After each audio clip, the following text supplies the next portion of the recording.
Итем кайчак бүтін инсанға нәфрәт. Бу нәфрәттән туа күңелемдә хәсрәт. Тула күкрәк, ашы яшерен зәһәргә, ашу зәһре ага жан берлә тәнгә. Сөйіп тә, алданып бір мәнне жандай, шәшә зәһрен күңел, мәҗрух җыландай. Өмитсезлек, усаллык, вәсвәсәләр, зәгыйф җанны кисәләр һәм теләләр. Үзеп бар хаятымнан өмитне димен, бар да бетте.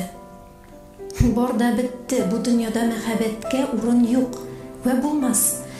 Булмагандыр ул борындык. Менә шул чак, һич ис итмәгәндә, явызланган күңел хис итмәгәндә, ничектер табыла дөньяда бер мән, тулы күңеле мәхәббәт хисе берлән. Мөҗәссәм, бер кешелек ул, җылы җан. Аны тәкрим вә тәкъдисне тели җан. Аның берлән сүбхәт итеп сөйләшсәм, яшермәстән бөтен күңелемне ачсам, бетәдер ярасы рухның вә хиснең, тигәндәй куллары гүя Мәсихнең. Сөйләгән сүзләре гөлдәй томадыр, сулаган сулышы бәде сабадыр. Була җанга хозур бул тырышта, сөйгән төсле канат берлә фәрештә.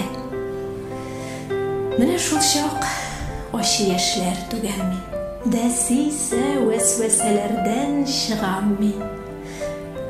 Тибәр күңелем моңарчы бер ләгынчә, тибәдер рәхмәтен лил галәминчә.